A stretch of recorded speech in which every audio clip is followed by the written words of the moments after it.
Nearly 20,000 mail-in ballots in the state of New York could be thrown out because the post office, of all places, did not add postage to the envelopes.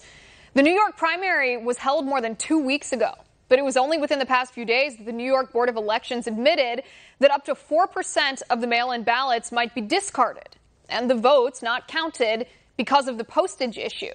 4% of mail-in ballots. Do you know how many votes that is? For context, there were 403,000 absentee ballots submitted. 4% is almost 20,000. 20,000 people disenfranchised.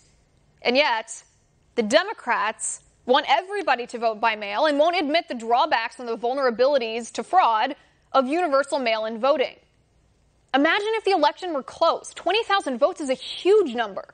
There are local district and state races, even federal races sometimes, that are decided by mere hundreds of votes, let alone tens of thousands.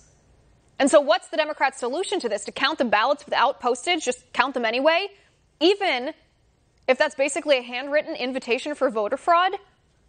With me now to discuss from the Heritage Foundation, Hans von Spakovsky. Hans, good to see you.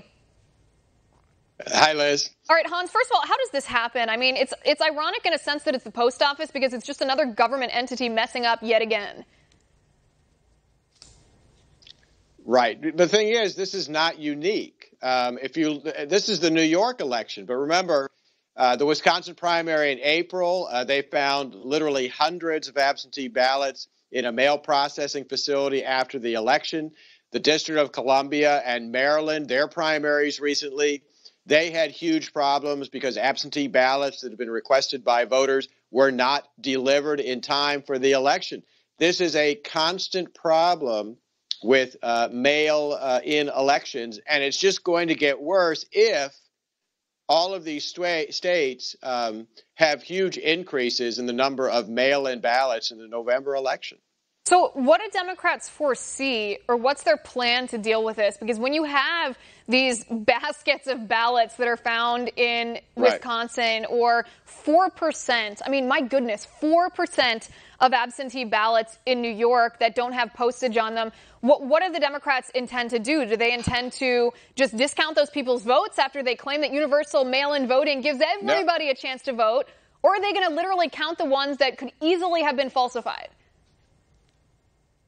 Yeah, no, they clearly are moving, for example, to force states to count absentee ballots that come in after Election Day, even if they don't have a postmark showing they were mailed before Election Day. They don't really care about the problem caused by people potentially voting after Election Day when they can see the preliminary results. And Liz, keep in mind, right now there's a huge scandal going on in Paterson, New Jersey. They just had a municipal election. They switched to an all-mail election, and the results are now in doubt because absentee ballots were stolen out of mailboxes.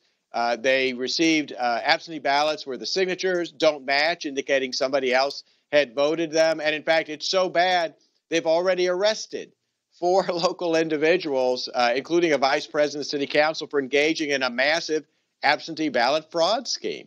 And I guess I don't understand why Democrats don't address this, because these aren't hypothetical issues.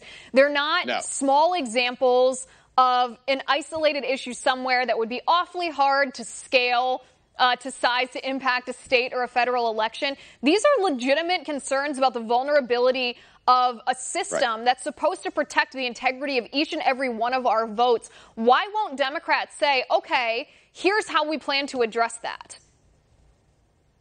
Well, they seem to be interested in all-mail balloting because, specifically because of its vulnerabilities. And you can see that in the fact that they have been pushing for states to allow vote harvesting, even in states that don't allow it. In other words, they are pushing to have candidates, political party activists, and political consultants be able to go to people's homes and pick up their absentee ballots. And, of course, what does that do?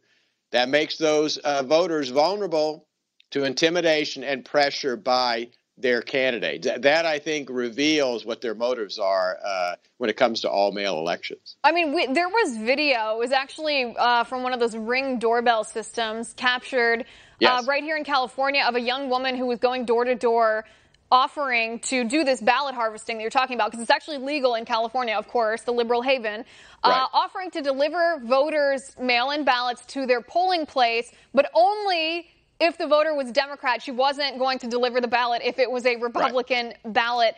I mean, there's so much opportunity when you have that kind of partisanship, when you have that lack of protection around people's votes. You have one dishonest person who spends several days harvesting ballots in that way. They could falsify them and literally change the course of an election. That's another thing I want you to debunk, Hans, that it takes a super large number, an enormous number of votes to impact the course of an election. That's just not true.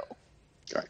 No, it's not, because we have elections in this country that are decided all the time by a small handful of votes, particularly at the local level. You know, town council elections, county commission elections, city council elections. So many of them are decided by a handful of votes, and there are numerous examples of that. And that's why it's in close elections that election fraud can make the difference. So what should happen, going back to the New York thing, what should happen in New York? How should they handle these 20,000 absentee ballots that, through no fault of the voter, this was a government entity, the post office's fault, don't have postage on them, so they can't be verified to be authentic? How should they handle that? What should they do?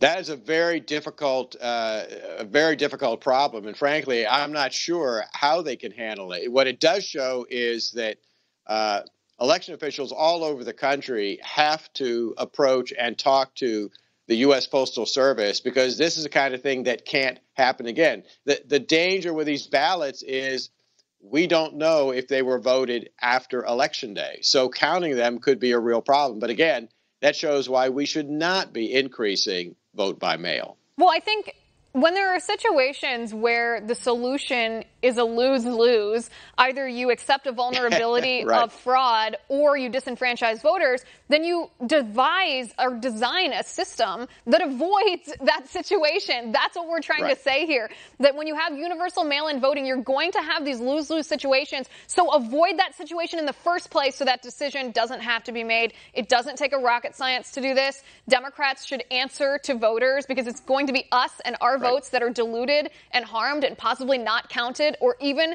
falsified if we have a system like this. Hans, thanks for coming on the show.